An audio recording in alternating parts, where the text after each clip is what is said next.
Hey people, it's Ashley, and this is Let's Talk Recovery Houston. Hope everyone's doing great. So, small business shout out, because I didn't do one last week, so I want to do this one. Have you ever been to Common Bond Cafe? I haven't. I saw that on Facebook. Someone was there today. Yeah, so I have not got to go. I've heard really great things about it. And the co-owner of that is also George Joseph, who owns Positive Recovery. That's who I saw there was Faith. And so it's pretty cool. They have like 4 or 5 locations in Houston, so check them out. So the guest today is Mr. Dan Caldwell. And I've heard some of his story, but I wanted to pick his brain a little bit and hear some more. And I won't fault him for being a Cowboys fan. Come on now. Joking. my dad's a Cowboys fan. Too late to leave. So this will be fun today. And with that, I'm just going to go ahead and let you take it over. Well, all right. Appreciate you having me. Yeah, you can't fault me for being a Cowboys fan. No, I won't. All that said is, yeah, man, you had asked me, was I from Dallas originally? And I guess that's where it starts is, I lived in Memphis for a long time. I say a long time. I was young. It's where I was born. That's what that is. Actually, okay. The Memphis Bridge. So there's a whole story there. But I moved to Dallas fairly early, and I lived there for, 6 years or so. And then I moved to Houston for exactly a year, almost to the day. And then I moved to a place called Montgomery, Texas. You familiar with the Conroe? Okay, yeah. Like, it was population like 2 back in the day, I think, in the mid-'80s. And, it wasn't much more than that. And then I lived there for almost a year to the day, and I moved to Anchorage, Alaska. And I was in high school in the late 80s. Mid-80s, 86. It all runs together at this age. But I lived there for about 3 years, moved to Portland, Oregon for a year and a half, back to Alaska for a few months, and I've been in Houston since 93. So, yeah, when people say, where are you from? I'm like, I don't really know. Are you an Army brat? Were your parents in the service? No. My stepmother worked for a place called GTE. It was old, if you can imagine, old telephone cells back in the day. Like, we're talking 80s. Yeah. So it was, I don't even know if they're a thing anymore. But that's what she did. So that's why we moved around. And, grew up, my mother, my biological mother, and her history, there's just a long history of alcoholism and mental illness. It's fun to find out growing up. You hear these things, these sayings, and one that stands out to me is, if nothing changes, nothing changes. I thought she was the smartest lady. I'm like, that's brilliant, right? Come to find out later, it's AA. But yeah, that's where she learned all that, apparently. But my grandmother, I didn't really know my grandparents. Let me start there. I know my mother's mom passed away from some alcohol-related, I think it was cirrhosis, I'm not sure, but she passed away before I was born. I vaguely remember my grandfather from my mom's side, my dad's parents.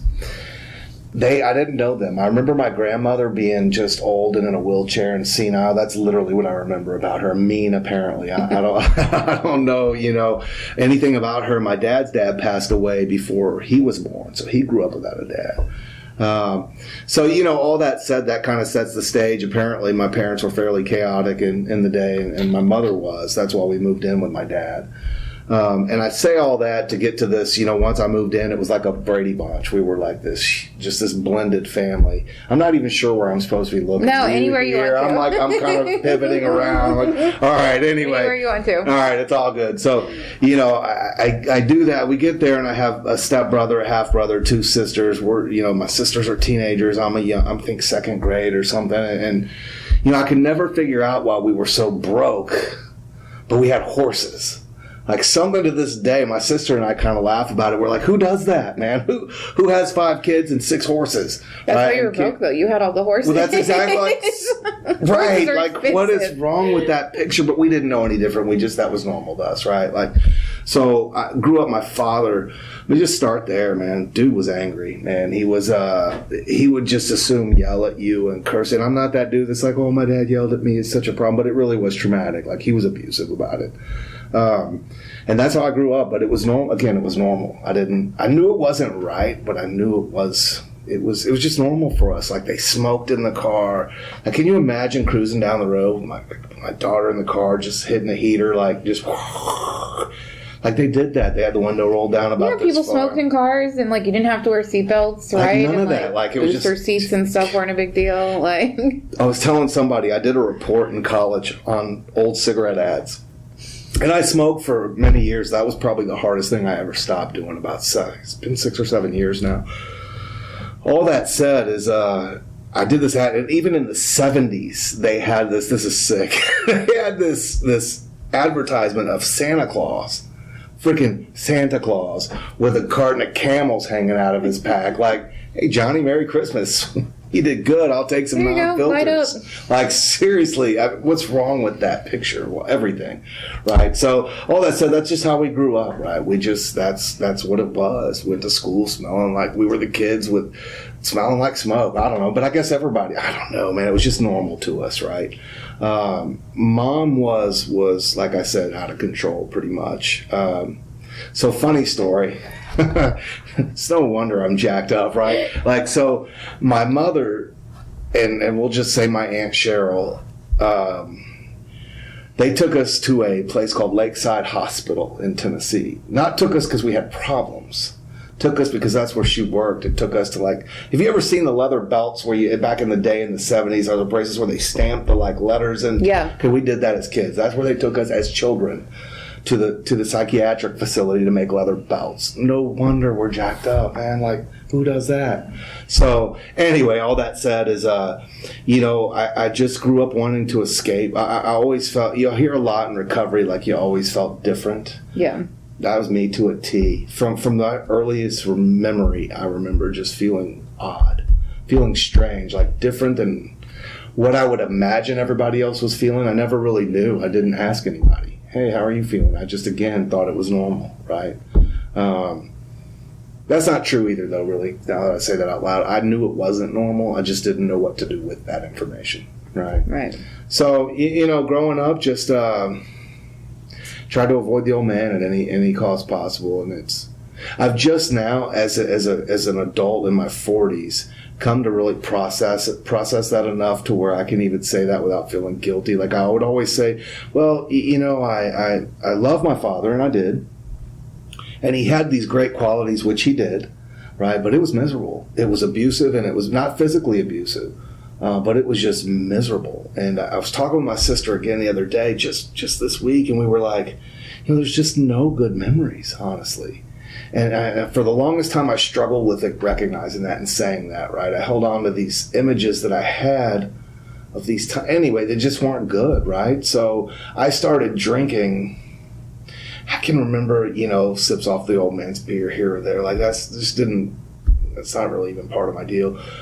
But the first time I got drunk, I've heard this story after story after story. The first time I drank, I got drunk. Yeah. It was cherry brandy. Whoo!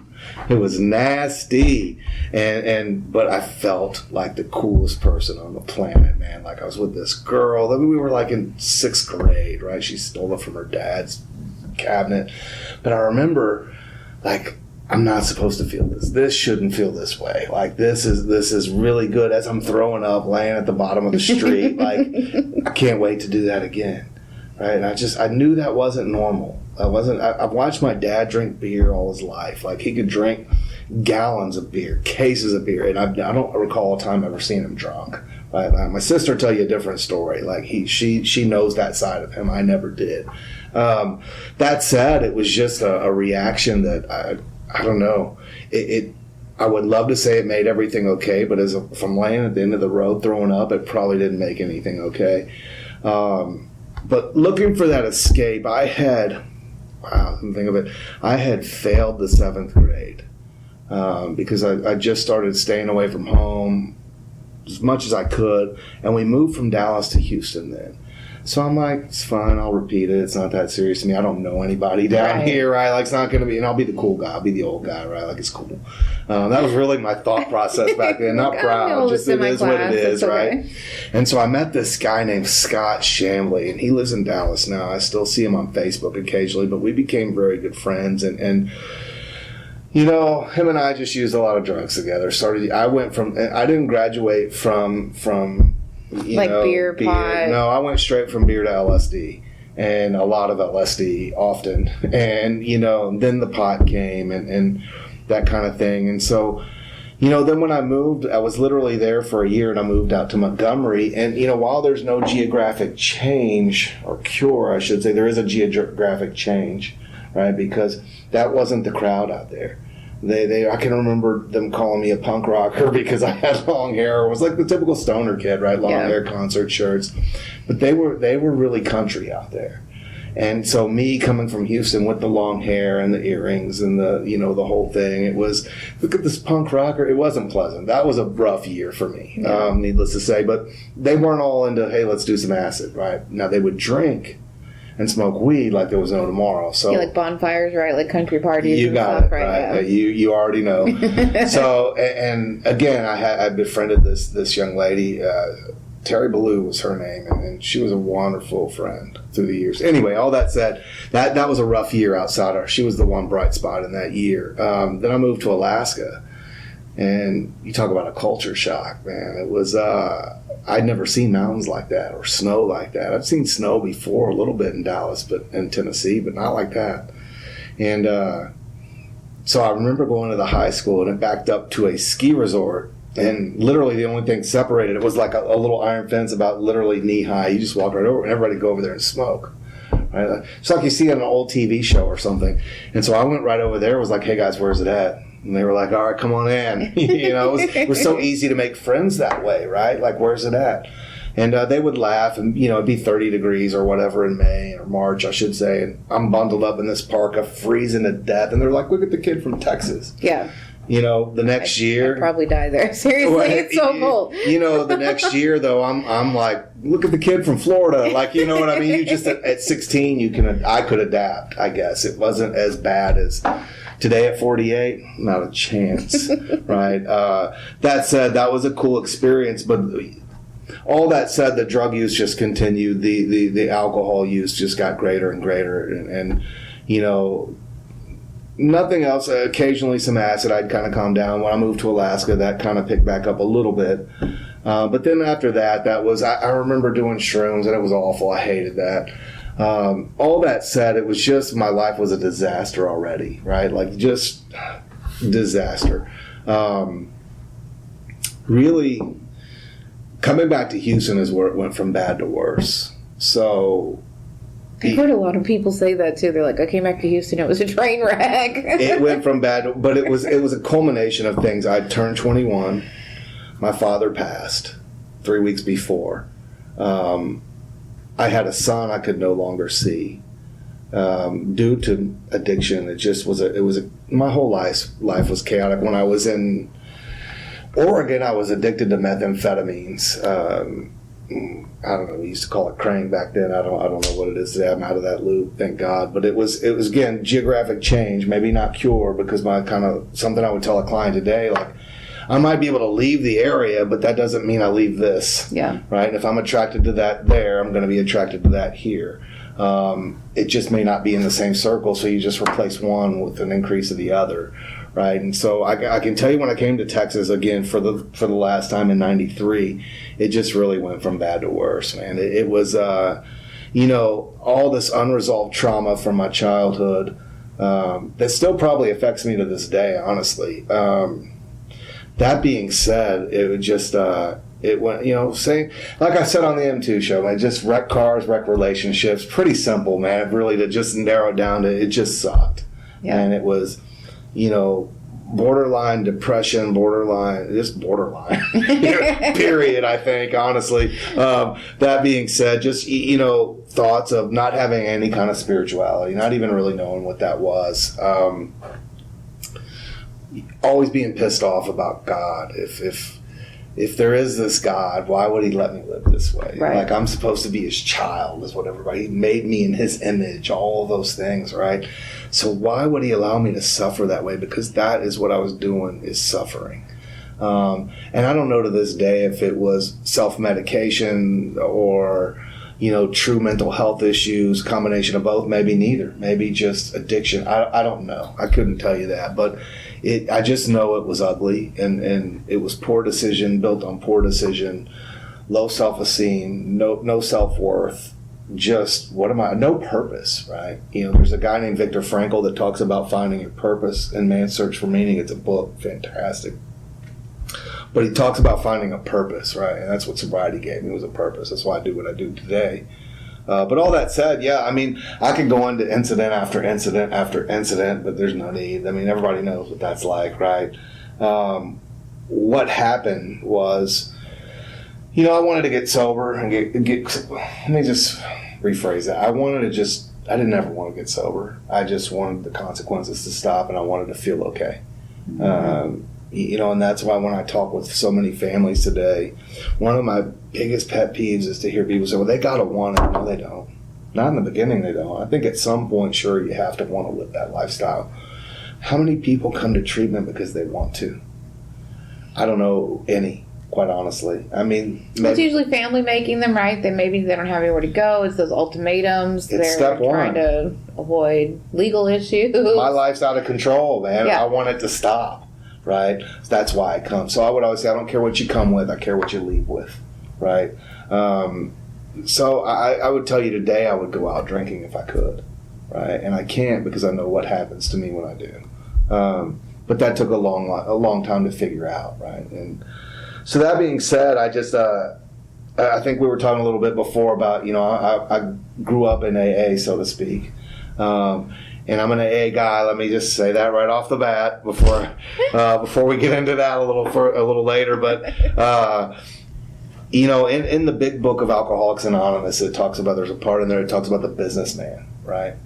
And oftentimes, I think when we talk to people in recovery, well, I can't relate to that, right? We're always looking for something we can't relate to, right? So I can't relate to that because I've never been either a businessman or I've never been in a bar, whatever it is. But I try to say, look past the actual event. How does that relate to you in your life? And my businessman moment was, and this is probably the catalyst for getting me sober this last time, was my dad died in '93.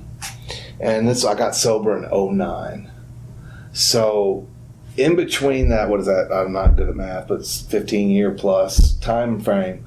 My family had really never been together again, like the whole family at once. So my stepmother and some other members of the family put this trip together in Galveston. They rented some beach house. Like, it was a big deal for my family. Okay. Yeah. It would have been had I not showed up. But I literally showed up on fire. Like, I can't even make that up. I started eating oxys a week before, and I would go through these. So something you got to know about the way I used was I would go through these periods of drinking was always a problem. From the first time to the last time, always a problem. I'm sure marijuana was a pretty big problem for me as well. I know I used it as if it was. We'll just leave it at that, right? But I would go through bouts of whether it be methamphetamines, cocaine. It was always the pills that got the best of me every single time. And back then, I didn't know a benzo from an opiate. Like, I'm truly lucky to be alive. Like, knowing what I know today, like, all of us are lucky to be alive because we were just like, what? Like, whatever. Yeah, you drop that one, I'll take that one. What is that? We didn't know. We didn't have like nothing. The pill lookup, right? It was just like, oh, okay. The pill lookup was like, hey, that looks okay. It's you know, I got this from my old man's cabinet. You try it, okay. Like we didn't know, man. We just, it's so stupid looking back, but you know that's what did it. So I started eating these oxys a week before. Like, you couldn't wait 2 weeks. Like, it was a big deal for my family, right? Like, and of course, in that week span, I'm done, right? It's all it takes. And so, you know how you ever drop like a cigarette cherry or something on your shirt and it burns a hole? Yeah. Like, when I say I'm on fire, that's how it started. I was literally on fire. Like, this thing was like this big and smoldering, right, when I stepped out of the car, and I had no idea. Like, never mind I'm driving that way, which is horrible. But I step out of the car and my sister's like, dude, you're on fire. What? Like that, and it just went from that to worse, right, over this time. They asked me to leave, and they've never asked me to leave an event. Like, that was a big deal. So all that said, my sister, who I've been best friends with for a long time, made a decision to cut me out of her life, set a boundary, said, I just can't do this, dude. I'm not going to be a part of this anymore. So that was kind of the wake-up call, but I was also in this marriage that was my Ned and AA, by the way, kids. When they tell you not to do that, they mean that. But it was, in the beginning, it was just your textbook. Nobody understands me like this person. We could talk AA, we could go to meetings, we could talk about God, recovery. And then when it comes off the tracks, there's no words to describe it, right? So, between that awful relationship that I stayed in, I learned a lot about the word codependency in that particular relationship on my part, right? And that and the sister and the whole event, that wasn't my last time. I used probably for another couple weeks after that event, but that was the catalyst that said, something's got to give, man. I got to make a change, right? So just after that, I painted houses for about 20 years. I worked for a dude for about 10 years, and then I painted for my own company for about 8 or 9 years. And then one day I just couldn't catch a breath outside. I had a foreman I met that was running my jobs, and so I was doing more of the bidding and that kind of stuff. And he passed away from drug use. He'd stopped taking pills, and his body shut down basically. And so I started working some more jobs because all of a sudden my guys forgot what they were doing, and that whole thing. But I was outside and I couldn't catch a breath. So I just wrote it off to, it's hot outside. You haven't been outside this long working like these guys, right? Like, suck it up. But I literally went home and I couldn't catch a breath. Like, I went to the emergency room that night. I could not catch a breath. And they basically said, look, man, it looks like you have the beginning stages of emphysema. Family history, smoking cigarettes, smoking dope, smoking, just your lifestyle, painting doesn't help. The whole ball of wax, really. You can't continue to do this. And it scared me. Like, it scared me. Yeah. And so I shut my business down overnight, literally. So when I see this dude out on the street, like, I have a different lens to see him with, because that easily could have been me, literally overnight. I'm painting houses. I'm not going to say it was this huge success. I was about to add a second, third, or I say third. I think it was more second. I don't really remember. But I was about to add another crew. Like, it wasn't hurting. Right. But it was growing. And all of a sudden, your livelihood is gone. Right? Like, just gone. I dropped out of high school I say about the 10th grade. I don't really know.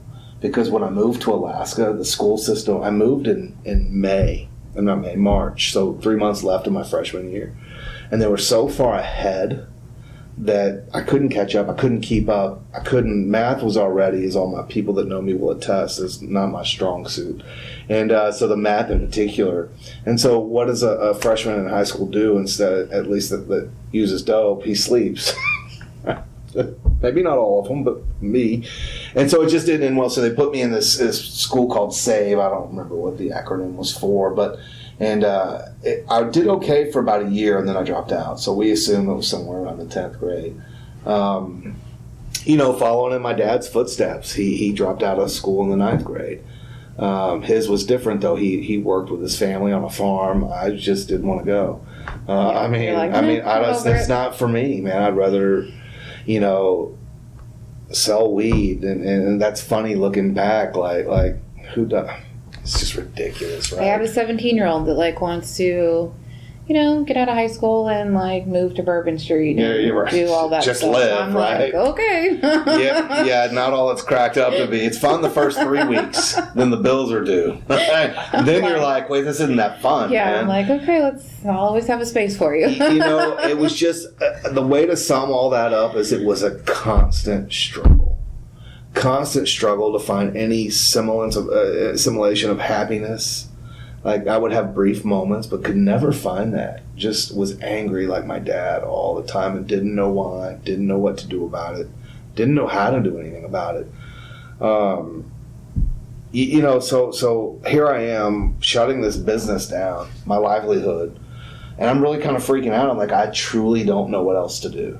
All I've ever done is this. So I can remember driving down the road with this lady, my ex-wife actually, and she was going to Lone Star at the time, community college, and she had her little Lone Star catalog of classes, and she's trying to encourage me the best she can. Like, look, man, you did everybody's taxes. And of course I'm like, no, TurboTax did everybody's taxes, right? Like, and she's like, well, you were selling to the community, you were selling your business, you were marketing, there's lots you can do. You work with people, this. And I was like, yeah. She opens that book up, and I'd been in AA for, I don't know, a few weeks maybe. And I know we say this and hear this all the time, but I truly can tell you something was different this time around. And I knew that from the jump. I just felt like something's going to be different this time. And she just opened that catalog up and went, right here, you could be a drug counselor. I promise you, I went the next day to apply for Lone Star, and they accepted me. I said, I'm not, the math test, the better you did, the longer it was. Mine was like 3 minutes. Not good. But they said, we can work with you on that, right? Like, we can help you there. But the rest of it was great. So I started, and that really set me on this path. I sobered up in August of 2009, and I was in school in January. Wow. Yeah. No, I don't recommend that. Actually, I don't know. I can't say I don't recommend that because it worked for me. I've seen it not work, though, for a lot of people, too. Right? Well, yeah, because it's stressful, right? The stress in class and adulting on top of trying to be sober. It is, but then you get dangerous when you think you know some clinical stuff right after one class, right? And you want to, diagnosing everyone. Yeah, I had a professor tell me, you're going to get this book, the DSM, don't take it to any family events, because, you're like, you? Oh, you. No wonder I'm me because of you right here, that kind of thing. But it actually, I truly believe it enhanced me taking a look within, right? And then when I got divorced from this crazy relationship, and I would love to blame her for everything because it'd be better. But that's, I had my part in that. And I truly needed to really take a look within. And that was probably the biggest change in my life at that point, was recognizing that I had some work to do, man, still. I've been sober for some time, a couple years at least at this point. And I'm like, this isn't what this is supposed to be like, right? I got sober and she never could. And I just couldn't. It was done at that point, but it was a terribly hard realization for me that I had that much work to still do after that many years in sobriety, right? And a good lesson, because it needed to happen. And I did. I made some changes. And then, I met my wife, Tiffany, now, who I've been with for 9 years now. And it's probably the healthiest relationship I've ever had. And that's all due to recovery and sobriety and continued work. It was the what happened piece is really, I refer to it to this day. I draw from that experience of, I always got to look within. I always got to look at what I'm doing, what I need to change, what my part is, and AA taught me that. 12-step program taught me that. So then, moving forward, I got on, as a LCDC, working towards becoming an LCDC at the community college, right? You need an associate's degree for that license. We're the low license on the totem pole for some reason, and that's a whole other issue with me. Friend, look at our country and the people that's suffering from this, whether you call it an illness, a disease, a disorder, that's up to you, but that are affected by drug addiction and alcoholism, and this license holds such a low stature. I'm a huge advocate for this license in this profession. Right, no matter what, I'm in the process of becoming an LPC, a licensed professional counselor now. So your typical therapist, right? But these are the people I serve, right? I have a passion for this license because there's such a great need for it. And I can tell you, as somebody who has a master's degree in professional counseling, you get one class, but yet I'm supposed to send somebody to said therapist because they can just work with it. Yes, you can work with some underlying issues. Absolutely agree, right? But if you can't stop the bleeding, how do you get to that place, right? So I was super passionate about that. That said, you have to do this practicum, which is basically where you just go observe, sweep the floors, whatever they want you to do, right? And then you get your intern. You have to do an internship for 2 years, unless you already have a master's degree, but I didn't. So in doing that, I got on at Memorial Hermann Prevention and Recovery Center of the Park. which at the time everybody wanted to go there, right, to be trained. That was the training ground for a lot of us. And I just fell in love with it, and I didn't leave. They apparently liked me and hired me pretty quickly. And I think I had 800 of my 4,000 hours, and they hired me as an employee. Oh, wow. Yeah, and then I just stayed there till I didn't. I mean, till it ran its course, I'll say. And I did a little bit of everything there. I worked in detox and outpatient were my two spots, but I filled in through the years and the residential. It was just so much I learned. I marketed for them the last year and a half. That was one of the cooler things I've ever done. That came about kind of as a joke. The marketing director was doing something for our IOP group that day, and we were just kind of having small talk in the back of the room while they were working on this project. And she said something. I said something about the day's kind of rough, and she said, "Yeah, I know it is. Mine too. I lost a couple of employees." And I just said jokingly, like, "I hear you guys pay more," and she said, "We do." And I said, "Oh, I'd love to talk about it," right? She said, "Okay." Literally like an hour or 2 hours later, the CEO's called and said, "Hey, I heard you're interested in this marketing role. We think you would be great for it." I'm like, okay. You're like, oh, crap. So, I don't know what marketing is really, but okay. I think I could, okay, the CEO's calling you. What do you do? Right? And the pay increase was well worth it. Was hard. I didn't say no. And they're just like, "Look, you know what we do. You love the facility. Just go talk to people about that." I can do that. Like, I can absolutely do that because I believe in recovery. I believe in what they were doing. And I did that. And it was, it was cool. It was a springboard for me to start my practice because I met so many people I would have never had the opportunity to meet professionals, all kinds. Very cool gig. They have a lot of fun, right? Very cool gig. That said, then I started my practice, and it's just, a heck of a time to start it with COVID. Yeah, when did you start that? September. Okay. Yeah, and building up, and just as I'm still building, remember us? So we shut down. I didn't shut down, but it knocked my business down in half. Because you were, the last time I was kind of around when you were on a podcast, you were having to do everything through like telemedicine, right? Or trying to do it remotely? Yeah, and I do both right now. Okay. I've been in person now for about 2 months, actually. Okay. But I only do in person 2 days, but I see about 20 people in those 2 days. Wow. Yeah. It's usually about 8 to 10 a day for those 2 days. And then, of course, you got people that cancel and all that kind of stuff. But it was, but there for a while it was all virtual. But, I was getting ready to add that piece anyway.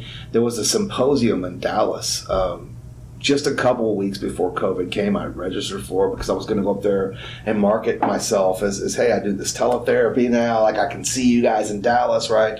And make these connections up there with the treatment community. And, I didn't. Here it is. So it's been kind of a blessing in disguise, actually, because people had to be forced to get familiar with it, with Zoom and whatnot, right? So the research shows it works. I mean, it does work. I still will always prefer this. Well, something's better than nothing, though, right? Absolutely. Like, it's better to absolutely hook up to a computer than not at all. I agree. And so what happened, though, is where all my therapist friends got, like, so full of people. I mean, we all had that initial shock and that initial loss of business, right? But they got full pretty immediately because people got panicked and people got anxiety. People got depression. Right, people were the uncertainty. We don't do well with that. Right. And so, but they had these clients for years that came back. I didn't have that. Right. So I didn't have any of that to fall on. So it was a rough go for a minute. Like, I really debated, is this what I want to continue to do? But I really do feel like it was a calling for me. So if I really truly feel like that, I really had to ask, is this, am I ready to give up yet? So I didn't, and I'm glad I didn't. So yeah, and I'm busier than I've ever been.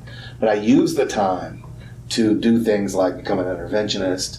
I took trainings on that. Like, look, I've been doing intervention work just didn't really realize that technically what it would be for years. As a detox counselor, somebody's always in crisis and wanting to leave.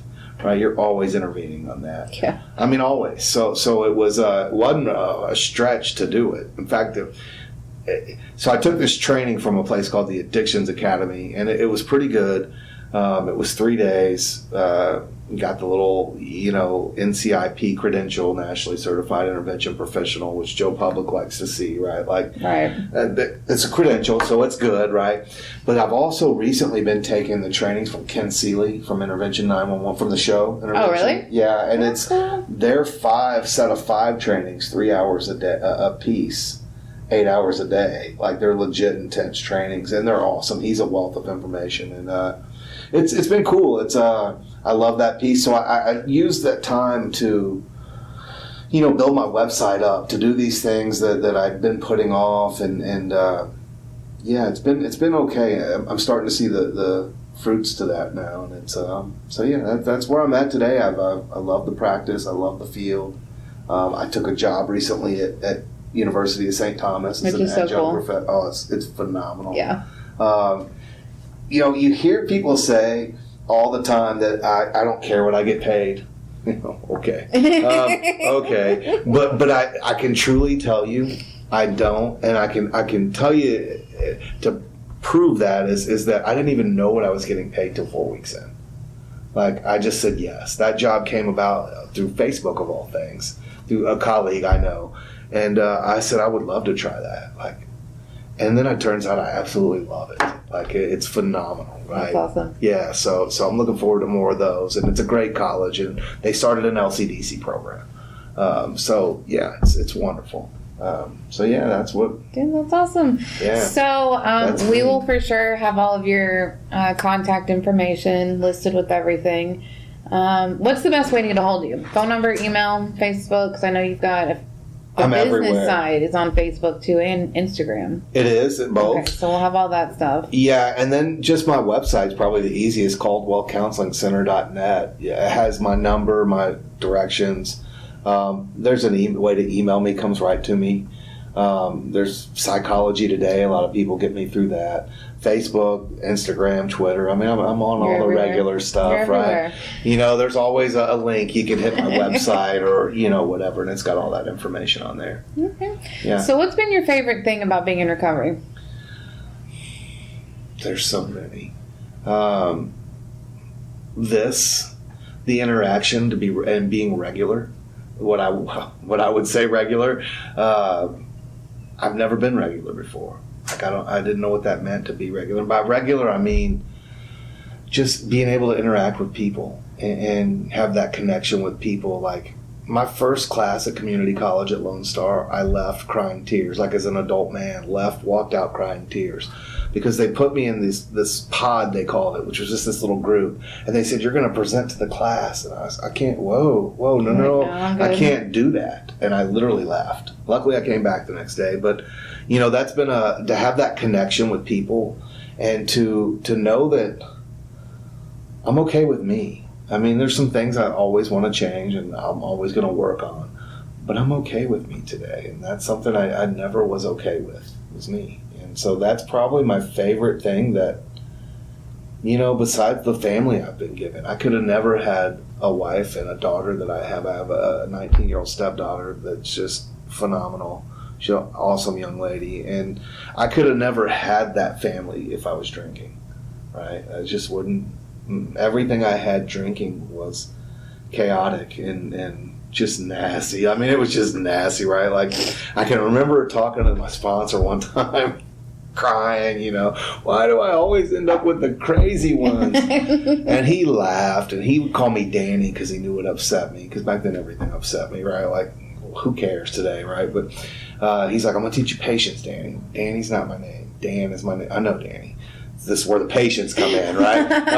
All that said, so he said, well, Danny, do you see a common denominator, right? Yeah. I said, do you see a common denominator? I said, I do. They're all crazy.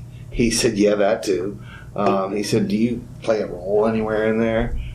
Well, no. You're like, no, it's them. I mean, it's all them, right? He said, okay, granted, but he said, you get what you attract. And that was really the first time I'd ever heard that. Like, and really process that. Like, wait, what? He said, well, dude, you're kind of a train wreck. I mean, I don't know how else to tell you. If you hadn't figured that piece out yet, and do you think anyone with any self-respect wants to be around that? So you're going to attract a train wreck. Oh, wait, what? It can't be me. I'm still hanging on. It can't be me. Again, I grew up with that being normal, with the anger and the abuse, the verbal abuse, and that's what I knew. Well, and the chaos, right? And when you're around chaos all the time, you really do think it's like that all the time. Well, I've learned that abnormal behavior in an abnormal situation is normal behavior to me, right? If I'm in an abnormal situation and I practice abnormal behavior, that is normal behavior. How could it not be? Right? To everybody else, it's you're crazy, right? But to me, it's totally normal to act that way. Even though knowing it's not right, it's still it's what it is, right? So, yeah, man, it's that's probably my favorite thing, though, is just being okay with me. Yeah. What about least favorite? Everyone's always like, my 4-step. Everyone's standard answer is like, my 4-step. The 4-step wasn't as big of a deal to me. I look at it like this. Look, man, I've been carrying this stuff around my whole life. For me to put it on a piece of paper is not that big of a deal. Just get it out. That's what I tell the girls. I'm like, just get it over with. Just get it out. Well, and we put such a big emphasis on it. And, here's the reality. I was told vomit up the big stuff and move on with your life. You can do as many of those as you want, right? I mean, you don't have to get it all. I mean, I know everybody said get everything. Like, I have Sprint on mine. I still have mine, actually, and I reference it often with my clients. It's in a joking kind of a way. Like, look, dude, it's like that thick. But I'm like, there was no purpose for me to have Sprint on that 4-step. I'm just saying, right? But I was so pressured to get it right and do it. And, when I just get it out. And you're always going to have stuff that comes up, right? But what an amazing process. So all that, I'm not answering your question. The least favorite was not drinking. I mean, I would tell you today that's my least favorite. And I think I mean that, actually, as I say that. As I'm saying that, I'm like, that sounds so weird, right, to say that. But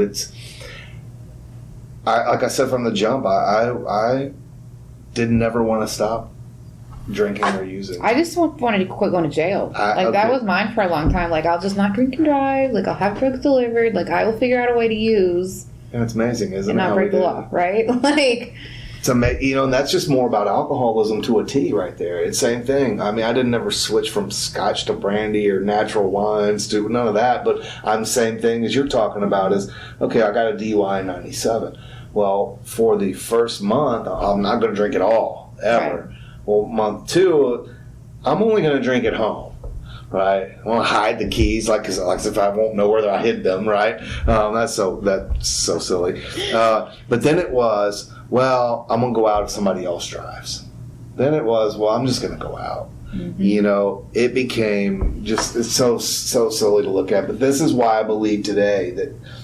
So I believe that the positive is so much more beneficial to hang on to than the negative. And what I mean is everything I was taught getting sober was the old saying, if you don't remember your last time, you're doomed to repeat it. And I call bullshit on that. I don't know if I could say that, but I do.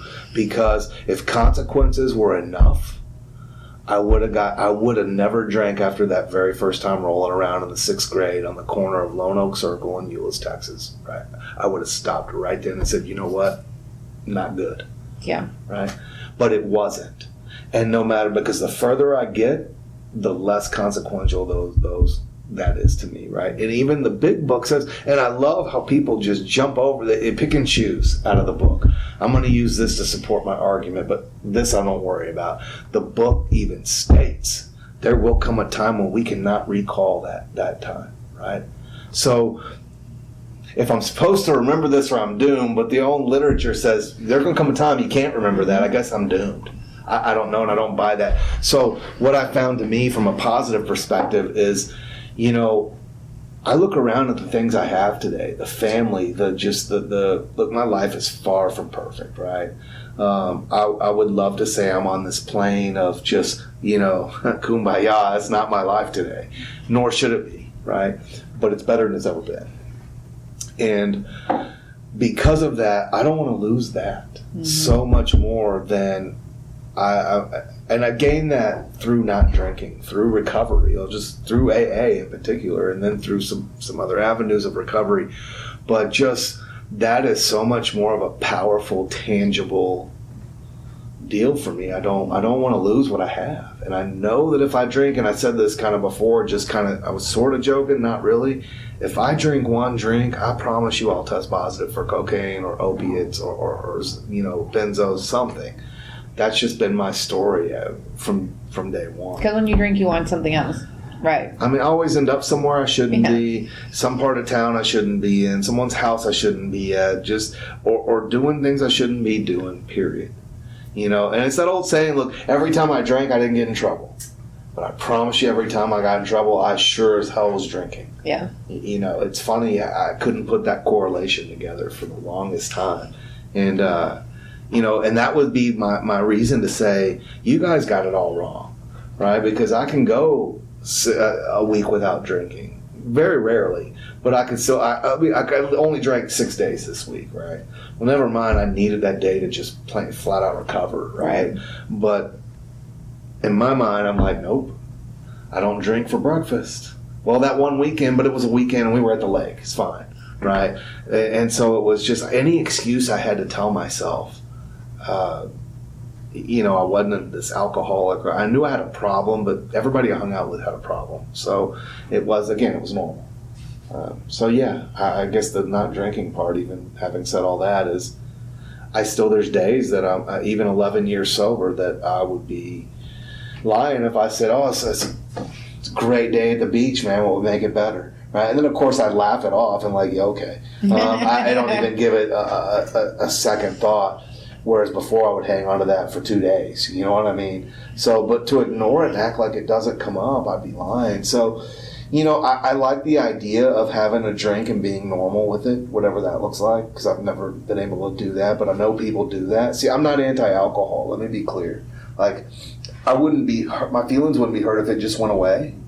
But, my wife can have a glass of wine. It doesn't affect me at all, and it doesn't affect her. she doesn't have the same problem I have. Right, and it doesn't affect 80% of the world. They can do their thing and not have the consequences. And plenty of people don't even finish a glass of wine, right? They go out or something and it's like, it's half empty, and they're like, okay, good. It's fine. The fact that we even notice that or think like that is already a problem, right? It's like, why aren't you drinking that? So it's or I can remember the days of just being with whoever you're with, and everybody's drinking and doing whatever. But as soon as somebody goes to the restroom, you're like, hey, let me have 2 of those real quick. Like, why? Why is that a thing? I was always that way. And I was talking with a client recently about the mental obsession, right? And saying, when everybody else's switch says calm down, right? Like slow down, mine says go, go, go, go, go. And that's a terrible combination. Yeah. Oh, it's awful, right? So, but yet, anyway, that's all. What do you think, because I always like to ask people this, how do you think COVID has affected mental health and recovery? Like, obviously, it's hurt us pretty bad. It's hurt everybody across the board, mental health or otherwise. So those with a mental health disorder or an addiction concern or issue or whatever, sure, the lack of connection, I think, has been the biggest struggle for the people I've talked with. I've got people that just refuse to go to counseling because that were coming every week that just said, I don't want to do the Zoom. I've got people that are like, I got to do the face-to-face. They want that connection. And I think at first, the connection wasn't as huge because the Zoom was new, right? And everybody was like, it's new, it's fine, it's better than nothing. Now, as this time's gone on, it's really just, people are going to meetings in New York, and which has its benefits, right? But it's not the same. It's going to your home group, meeting the people you know, seeing the faces you know. It's that fellowship, right? Absolutely. Like, because I've been on some Zoom meetings, and I'll be honest, I'm not a fan of them. It's just... Right. Oh, it's not the same. It's not, because I think I really like the fellowship before and after the meeting. 20 sometimes and 20. More than I like the meeting. 100%. Somebody just recently called it the 20 and 20, the 20 minutes before and the 20 after, and I always loved that. That's good. Yeah, that was the best part. It really was. I like that too. So there's a lot of that missing, but then now you have the uncertainty, which is a struggle for, I think, most of us, right? But those of us with a mental health or an addiction issue, that uncertainty is a killer, quite honestly. It really, it hurts because it just, we all have anxiety on some level. It may not rise to a disorder. I have anxiety probably daily. It's not a disorder. I don't need medication for it. I don't need tips and tricks for it like a lot of people do. It's just, we all have those symptoms sometimes and those things. But for those that have an actual disorder, I can't imagine what that's got to be like, right? It's got to be just life-altering, honestly. And then not having that connection, I'm ready for it to all end, honestly, for what that's worth. Yeah, have a baby during COVID. That's exciting. Yeah, I bet. I've got a 19-year-old that's separated from her boyfriend of 2 years, and that's not, that's not been easy for her. Especially at that age, that's, what that's like. I mean, that's everything. Yeah. The whole world. Well, it is. And they're good kids. They're both outstanding kids, but just, it is what it is right now. As we slowly get back to normal, which I believe we are, because it was 3 racks down I-10 on the way here. So I think things are getting back to normal just by that alone. 3 of them. I'm not even joking. That's what we joked about last week. It was like on a Tuesday, and we're leaving, and there's all this traffic, and I'm like, oh, it's like pre-COVID traffic again. It like, just started all of a sudden. It's been nice, like just smooth sailing everywhere, and then all of a sudden, bam, there it is again. You're just like, The best thing about COVID was empty freeways in Houston. Oh, man, that's not a joke. Nothing to fly wherever you need to go. You're like, our highway system's actually pretty good. Yeah, it's not that bad. No, and then all of a sudden you remember, oh, no, man, it's awful. So do you think there's been, spikes in mental health and addiction that haven't been reported because of COVID? Like, sure. I know, there for a while they said, like, domestic abuse is probably really high up, right? Because you're, like, stuck in the situation and you're, like, you can't go anywhere. Right. So you think once everything's back to normal, whatever that looks like, there'll be more people that maybe start seeking help for some addiction issues or mental health issues? It's a good question. I know, the unfortunate piece to this that a lot of people don't like to discuss is finance. Yeah. I mean, as someone who worked in a treatment center who accepted most insurances, right? But what about those that don't have insurance? And we talk about that all the time. There's places to go, yes. We know what those places are, all of us do. And people get sober in those places. As you can tell by the tone, and the air's just been sucked out of the room, it's not what you would hope it would be. And the unfortunate reality is that leaves AA, NA, CA, AAA, all those things. Mm-hmm. Kidding about AAA, of course, but there's a few other ones, NBA, fucking A. Anyway, so it just, there's places to go, but I think due to the stigma alone on that, a lot of people won't do that. And I think a lot of people are scared financially to spend any money, even if they have the resources to go to treatment. A lot of people, they're uncertain about their jobs and their livelihoods. And it's had an effect. So I'm hoping when things get back to quote normal, people will be more apt to take care of themselves, and whatever that is. I work with a young person who told me, and this really threw me for a loop. I've heard a lot of things, as you can imagine, right? And I've said a lot of things, but for that matter, she said that there's as much or more of a stigma on me not drinking than there is me drinking. And while I knew that, it still throws me for a loop to think about that, and because of course I see everything through a recovery lens. Everything in my life is based through my recovery lens, and so to me, I'm like, well, why would that be a thing? Like, wait, what? Yeah, but in this person's world, it is. Whether they go out after just whatever they're doing, right? Clients, whatever it is, it's built into that lifestyle, and I just kind of strange. So I don't know. I don't know. I'm way off here. No, that's crazy because I saw a meme, I swear, like this week on Facebook, and it's like this lady holding a sign, and she's like, "Alcohol is the only thing you have to explain why you don't use." I saw that.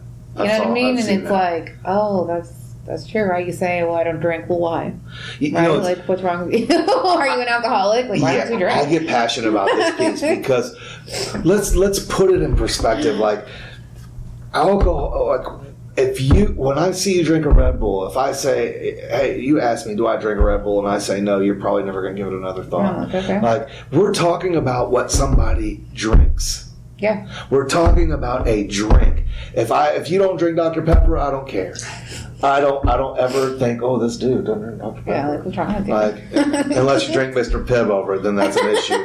We might have to fight. But on the serious note, like, really, we're talking about a drink. A drink. And so I've read this book, or I'm reading this book a client recommended to me called Alcohol Lied to Me by Craig Beck. He's this British dude.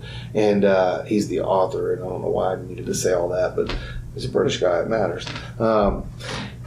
He says, and uses the word cured, mind you, cured. If you read this book and you do some free webinars, you will be cured. So I'm like, I'm interested. I'm interested in that.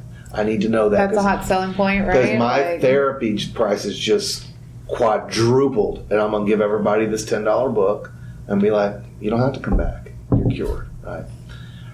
Part of me feels like it's super reckless for anyone to claim that. But then part of me says there's people out there that can put it down, and they do. They do, right? And so he probably does have that. And those people that are on that cusp that can do that, read that book, and that works for them, right? But he makes some great points in this book. He says, even though I think it's ridiculous, the concept, the points he makes is he said, let's start out with, let's acknowledge what alcohol is. It's poison. Poison made from rotting fruits and vegetables that makes you sick. Why do you get a hangover? Because your body's been poisoned. Literally, it's poison. Okay, that's legit. Okay, so let's stop looking at it as this great stress relief, this great social anxiety relief. It's this, it's that. It tastes so good. No, it doesn't. It tastes like crap, right? And he says, if you say other than that, you're lying to yourself. Now, don't get me wrong. I have my favorite drinks, right? They still tasted like crap. But the first time I drank them, they tasted like crap.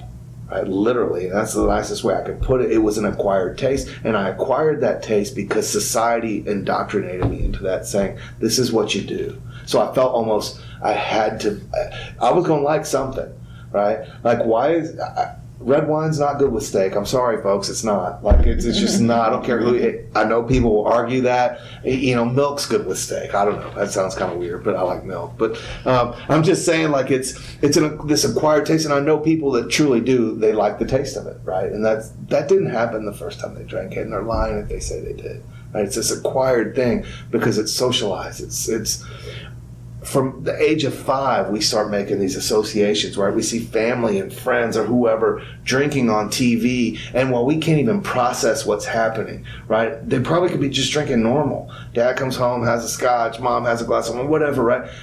All I see is smiles and alcohol, and I start to make these associations as a child that can't even process that. Then as I grow up watching TV, watching movies, watching, TV shows, advertisements, society just says, look, you ever seen a Bud Light commercial that wasn't with pretty people at a bar, at a swimming pool concert, bougie bar? Like, I've never been in one of those bars. That's not the kind of bar I hung out at. I'm just saying. All that said is that's not how my Bud Light commercial went. Right, but they tell me that this is okay. This is what you do. This is how you celebrate. Again, we were talking before about the cigarette ads. Yeah. And even in the 70s, having that Santa Claus with a carton of Camels hanging out of his neck. Santa Claus.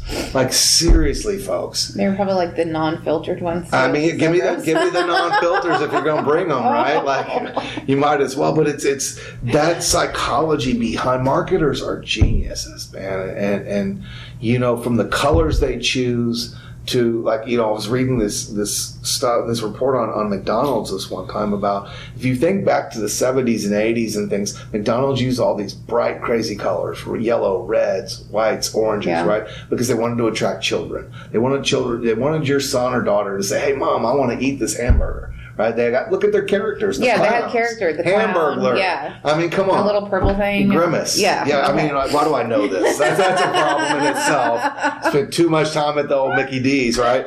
But that said, that's what that was for. Now, if you notice, go to a McDonald's. They're all earth tone, right? They kept the red and yellow logo, but it's all the restaurants have changed. Yeah, they have. They're all logo earth tone, have Wi-Fi, come sit, hang out, so they can keep up with the competition like Starbucks, right? It's amazing the psychology behind all this, right? So that being said, imagine if I already have a mental health issue growing. I mean, just genetically, right? So I believe in a biopsychosocial model, right? Biology, psychology, and then socio-environment being everything else in my life, right? Some people will add the spiritual piece of that. I just include it into the everything else, right?